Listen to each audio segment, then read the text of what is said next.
We'll move to our next question, which comes from Dunren Ibn Bello from Nigeria. Assalamu alaikum, and thank you for your question. The question extends on the issue of taking loans. And a simple question, is it altogether forbidden for a Muslim to take loans, or are there limitations as far as taking a loan is concerned? Dr. Saab, if I could start with you on this. There's a question here. A loan is a loan. There could be a loan with interest. There could be loans which are loans of equipment. So I think it's quite a simple question, but a wide-ranging one. But first and foremost, the principle of loans, is that forbidden in Islam? A simple one-word answer, no. The wider context, it is such an important question, actually, in this day and age in particular, both here in the West, where we have seen monetary and financial meltdown and difficulties that the economies are having in the West, but also in the developing and underdeveloped parts of the world, where people face dire circumstances and their survival is very difficult in respect of what they face. So in terms of both of these situations, sometimes it is inevitable that man runs into difficulties and has to obviously borrow some money or borrow equipment, as you say, in order to sustain life and in order to carry on as such. In the West, perhaps to carry on with the inflated lifestyles that they have, and in developing countries, in order to have a food funerals. Funerals, in fact, to eat.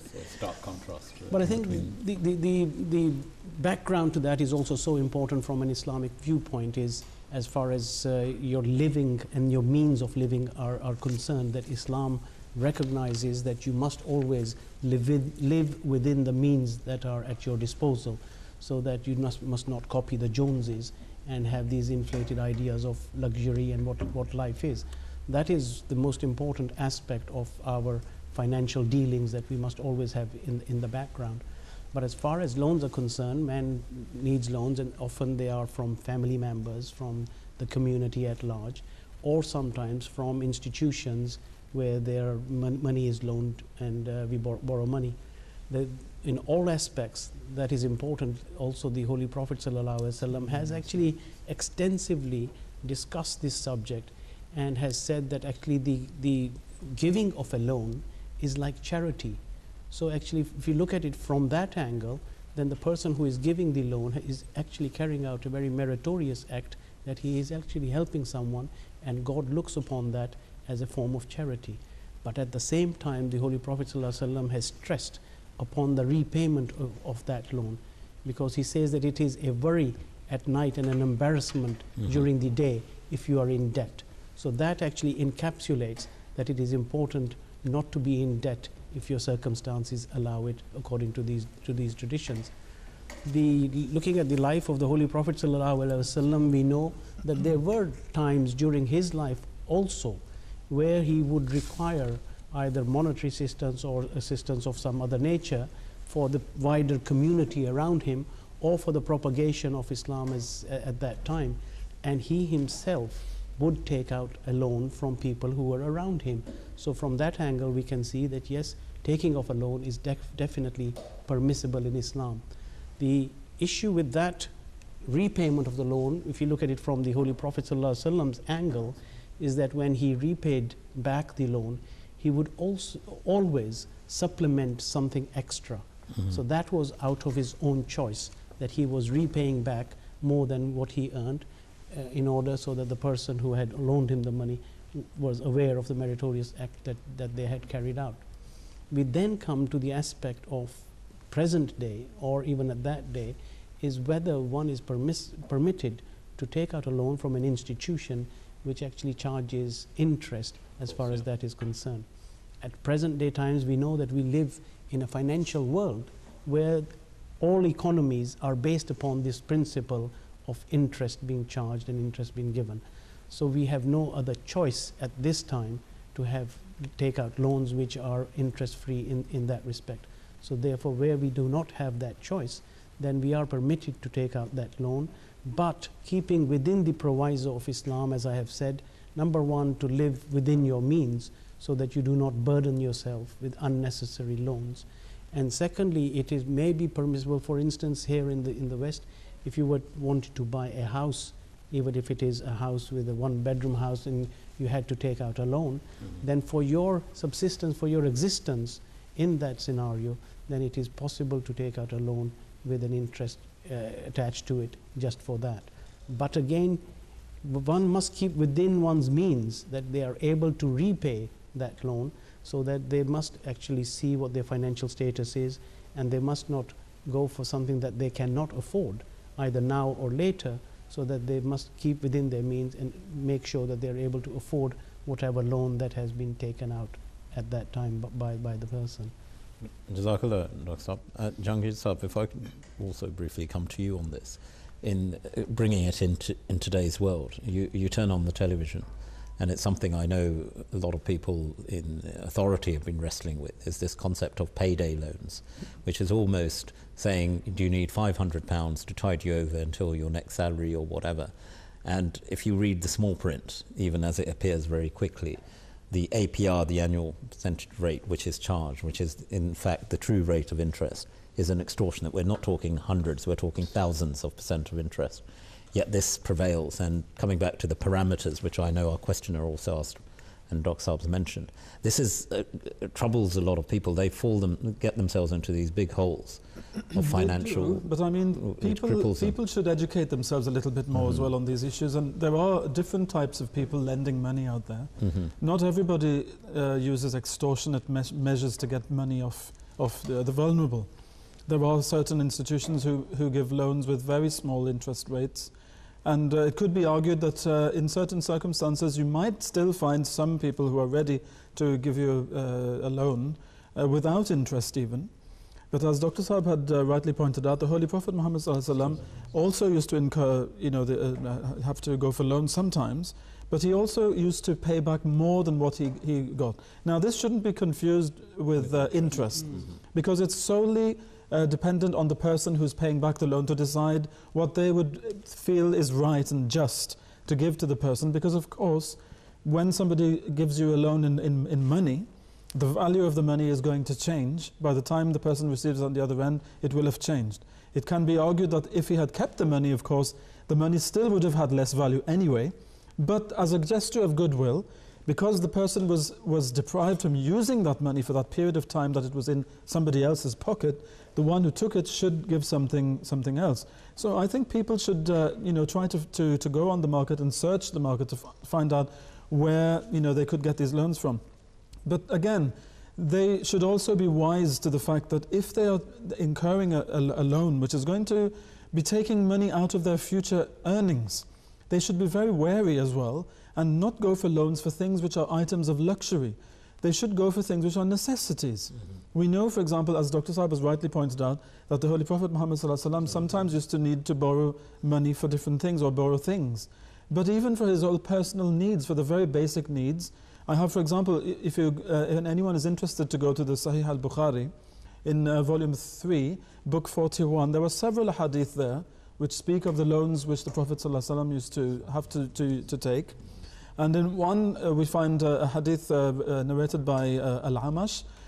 He says that Aisha radiallahu anha herself said that the Prophet bought, ﷺ, he bought some food stuff on credit from a Jew, and he mortgaged some armor to him as a gauge, he took the food and he said, to keep this, and then later on when I get the money or the food, I will give it back to you. But he also said, for example, somebody came once and declared in the same book of the Sahih al-Bukhari, somebody came to him and demanded the repayment of his debt in a very rude fashion. And the companions were very upset, and they said, how can you ask this from the Prophet in this way? But the Prophet ﷺ said, don't harm him. And he said, buy a camel for him. I had got a camel off him, so buy a camel and return it to him. So the companion said, but the only camel we have is a larger one, a fully grown one, as compared to the one that he gave you, which was not. So we'll be giving him more. He said, no, buy it and give it to him. He said, those who repay their debts handsomely are the best among you. So, but this was, of course, for things which were necessities. People have to keep this in perspective. It's no point going for a loan to go and buy that third car or the second house etc. This is living out of your means. And this is going to bring a lot of trouble to society, as we have seen in the West and in the whole world. People are living off their future earnings. They want everything and they want it right now. But it doesn't work like that. And at some point, the system has to burst. Jazakumullah. Wahab Saab, I mean, this concept, we've heard about the qualities of the person who takes the loan as well. I rather, as an amusing aside, I read somewhere recently that, you know, if you lend someone £20 and forget the money, you never see that person again. It's probably worth it because they didn't have the qualities inherent in the human being to sort of repay or understand the favour. But especially in prevailing societies, in the developing world, we're in a world of austerity right now. However, interest and loans are quite crippling people, they're crippling institutions, and as we've seen in the examples of places like Greece, they're crippling countries. Yet it's this kind of vicious circle where there seems no way out. Yes. The respected panelists have given detailed responses to this question. But you see, the Holy Quran itself allows it, because the Quran chapter 2 verse 283 says, Ya ayyuhalladhina amanu idha tadayantum bidaynin ila ajalin musamma. O you who believe, when you borrow money from one another for a fixed period. And in this chapter and this verse also, God discusses in detail all questions about loans, which shows that believers are permitted by the Almighty, right in the Holy Quran, to take loans. Yes. And as it has been rightly pointed out, the Holy Prophet ﷺ himself will sometimes take loans. But then there are certain things that are important to remember. There are places where somebody takes a loan and they don't write it down. You see, the Holy Quran insists that there must be a document. It should be documented that so much money has been taken from such and such a person for such and such a period, and so it's going to be paid on this day. That has to be documented. Then there must be witnesses too, so that in case there is dispute, somebody should be there to say that, look, I was present when this loan was taken and so on, in order to, you know, make sure that there are no disputes about this. So there are rules and regulations, and that when you take, you must take with the conviction in your mind that you are definitely going to pay it back, not that you take it and that's all. So these are some of the things that the Holy Quran itself discusses, and I think it is important that we take note of them. Then they are spoken about interest. Now, we know that we have Islamic banking. In some countries, they have Islamic banking. They give out loans without taking any interest. That's one. Then, as he has rightly pointed out, if you keep the money and there is inflation, naturally it will affect it even while you are sitting in your house. So if you give it away, it's a source of blessings, meritorious, like our brother has pointed out. And so if he comes to pay, you are not asking him to pay anything more. But if he himself, out of his own volition, wants to give something more to show his appreciation, like the Prophet did, there's nothing wrong about that. Now, during the time of the Prophet ﷺ, there is an instance of somebody who had taken a loan on the basis that when his date orchard, you know, was ready for harvesting, then after harvesting, he will pay it back. Now, when the date, you know, was being harvested, when it was time for him to harvest, he realized that the harvest that he would get would not be enough to pay for the loan. So he mentioned it to the Prophet of Islam, ﷺ. The gentleman was of another faith. So he went to him and pleaded with him. He said, no, he wants his money back. Immediately, the thing should be paid back. So the Prophet of Islam, ﷺ, said, okay, go around and see again whether it is enough. He went round, he saw, he said, it's not enough. The Prophet said, go ahead and harvest. When he harvested, it was more than he needed to pay the loan. Now, these are some of the things that we are taught in Islam to show that, first, it must be documented. Two, you must have a determination that you will pay it back.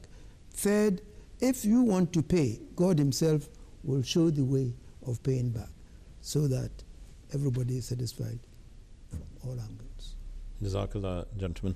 Again, a question short in its in asking, but I think the detail, and it's a question which opens up all other questions, and Dr. Saab so rightly said right at the start, that the principle of the loan is a good one. Is when you start, it gets amassed with all the issues of interest and who pays what.